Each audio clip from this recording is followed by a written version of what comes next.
Hi guys, welcome to Actor Advice with Annette. Today we are going to talk about type. What is your type? What is the first step towards introducing your actor self into the world? Okay, so before you get your headshots, I would say you have to do a little bit of research about where you live. Sure, everybody wants to be an actor in New York and LA, but if you're not in those cities, I think you should become a hometown hero and book absolutely everything you can there before you're ready to move to the next place. So, before you take your headshots with your amazing local photographer, you're gonna have to find out what your type is and what are some roles that you would ideally play.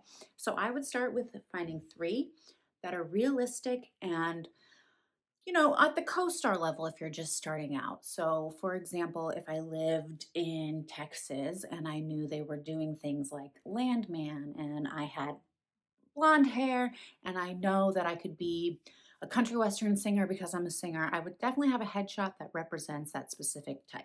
Specificity is always going to be your friend in the acting world. If a casting director can just look at your image and know exactly who you are, that's going to make their job so much easier. I started out in New York where there's a ton of procedurals, a bunch of medical dramas, a bunch of courtroom dramas, and I definitely honed my look into where I would fit in that world. My first booking was on NBC's New Amsterdam, where I played like a nerdy, fast talking tech worker. And that totally aligned with the types of roles that I could totally see myself playing. So I definitely have a headshot with glasses on, definitely have, a polo, something a little bit more on like the nerdier side. So that's me. Everyone is going to be completely different. I'm starting a master list of things that are filming in cities around the United States and in Canada. So if you want that, be sure to subscribe to my newsletter. It's in the description box below. And that way, it kind of will give you a little bit more insider knowledge, but you can always research this stuff on your own. You can just Google things that are filming in Charlotte, North Carolina, or wherever you live and kind of see what is going on there. For example, LA is very sitcom heavy, very 30-minute comedy, multicam. So I definitely, now that I've moved to California, have a headshot that is pink and bright and shows that I'm a comedy girl. And that is helpful for getting me in the room in LA if I want to do a sitcom, right? So it's all about kind of like tailoring your headshots into what's going on in the industry. I would say around you, not just generally. I would specifically look at where I am. I'm from Chicago originally, and I still audition there because all my family still lives there and I can be a local hire.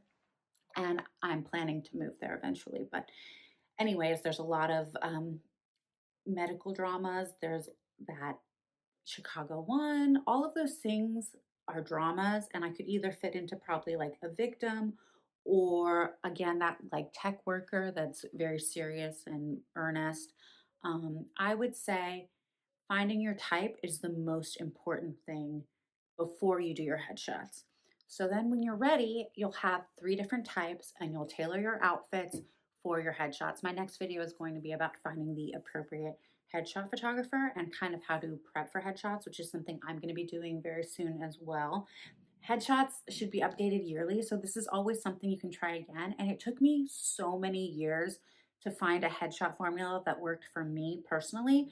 I think actors can be a little bit vain, and sometimes we want the photo that looks good. I mean, that's just natural, but it might not be the most marketable character for you to play, and you might be doing yourself a disservice. So, this is a headshot that I'm using recently.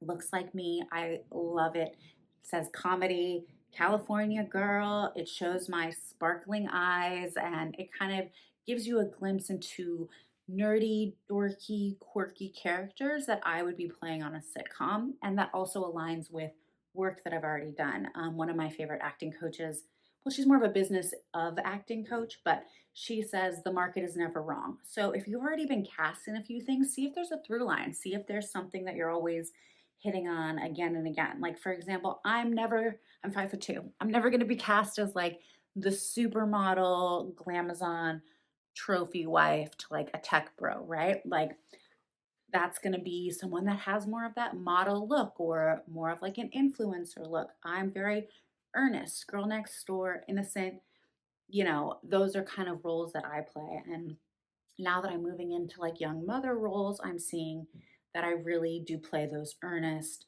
heartbroken to heart saved or vice versa roles.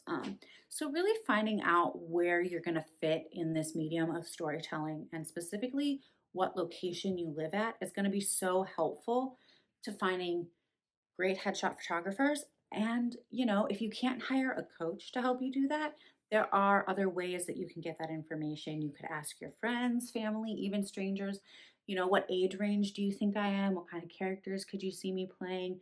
And kind of like use that to see if you keep hearing things over and over again. Like, for example, oh, you look like a school teacher, or oh, you look about 25, maybe 30, so you can kind of like start to gather that information to help hone the answer of what are your three main types.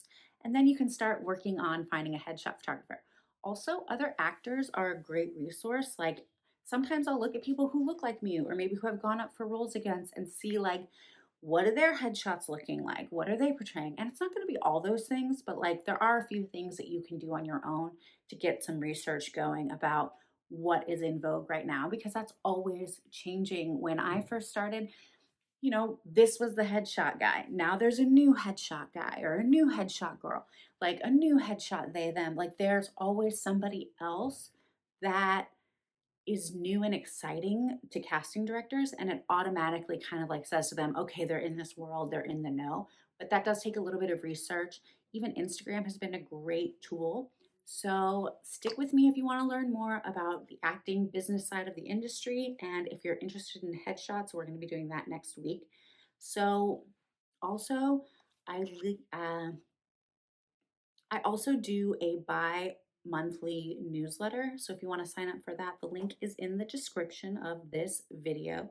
And I would love to give you all the information that I have. I mean, that's all we can do is kind of share and help each other grow and hopefully become better at what we do and what we love. So be sure to subscribe for more actor advice from a professional actor who's been doing this for over 10 years. I think I've learned a little bit and I'd love to share that with you. But as I said, it's always changing. So it's great to constantly be evolving, be talking to people that are in the room and figuring out what's coming next in this industry.